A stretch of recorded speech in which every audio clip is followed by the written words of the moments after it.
Hai murid-murid sekalian, nama saya Teacher Jason. Saya merupakan seorang guru untuk prinsip perikanan. Hari ini, saya ingin berbincang dengan anda semua tentang perbezaan antara share biasa dengan share keutamaan.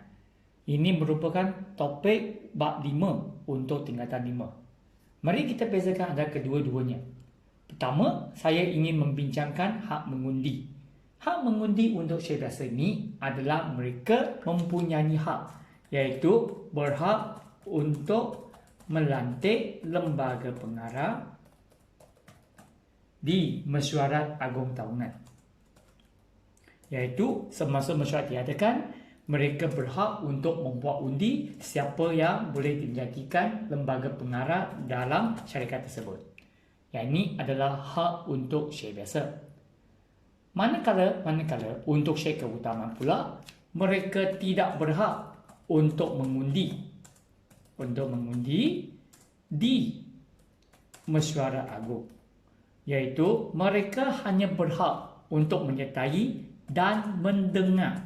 Selepas itu mereka hanya boleh menurut apa yang telah dipilih oleh pemegang share biasa. Yang ini adalah untuk share keutamaan. Selain itu, kalau kita nak bincangkan tentang kadar dividen ini adalah tidak tetap, dan kadar dividen ini adalah bergantung kepada keuntungan syarikat. Jika syarikat mempunyai keuntungan yang lebih, mungkin mereka akan dibayar dengan dividen yang lebih tinggi. Tetapi syarikat berhak untuk membayar atau tidak. Tetapi untuk pemegang share keutamaan, kadar dividen mereka adalah tetap. Kadar dividen yang diberikan adalah ditentukan dalam perjanjian. Sama ada syarikat tersebut untung atau rugi, mereka tetap akan dibayar. Oleh itu, kadar dividen untuk ini adalah tetap. Yang ini adalah untuk share keutamaan. Jadi, pemegang untuk share keutamaan, setiap tahun mereka akan memperoleh kadar dividen yang tetap. Kalau keutamaan untuk bayaran dividen, yang ni adalah tidak diberi keutamaan.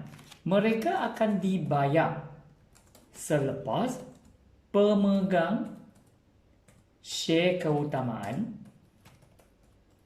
dibayar, iaitu selepas share pemegang utama menerima bayaran dividen, barulah share biasa akan diberikannya.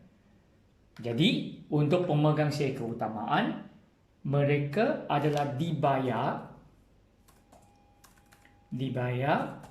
sebelum pemegang share biasa. Oleh itu, jika syarikat mempunyai keuntungan, walaupun syarikat tidak mempunyai keuntungan, mereka tetap akan dibayar. Oleh itu, bayaran dividen akan diberi keutamaan kepada pemegang share utama, selepas itu akan diberikan kepada share biasa. Selain itu, untuk tunggakan dividen. Tunggakan dividen ni adalah pemegang share ini tidak berhak menerima sebarang tunggakan.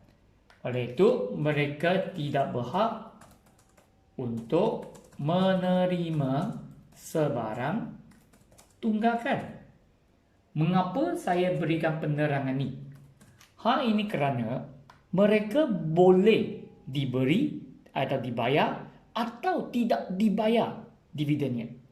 Jadi, kalau syarikat itu ingin bayar, mereka akan bayar. Kalau syarikat itu rasanya tidak nak bayar, jadi mereka tidak akan memperoleh sebarang dividen. Untuk yang ini pula, semua tunggakan akan dibayar.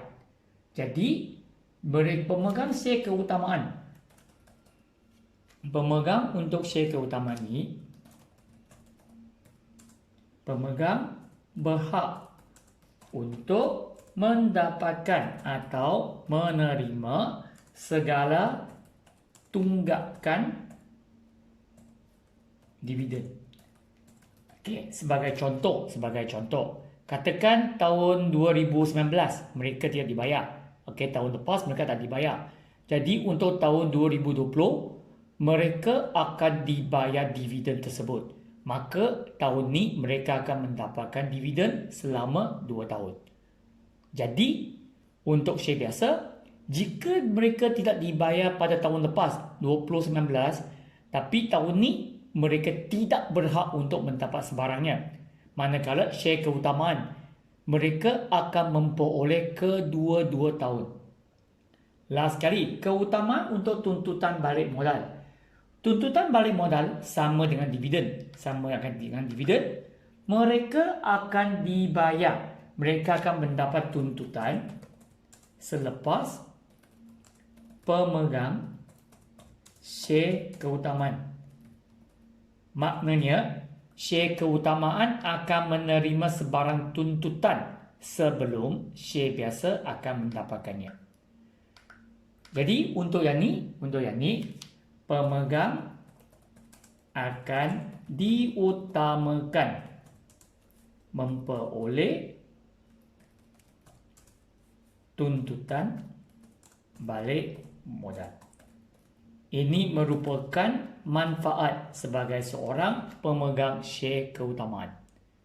Jadi murid-murid sekalian, segala yang kita bincangkan ni adalah tentang perbezaan share biasa dan share keutamaan.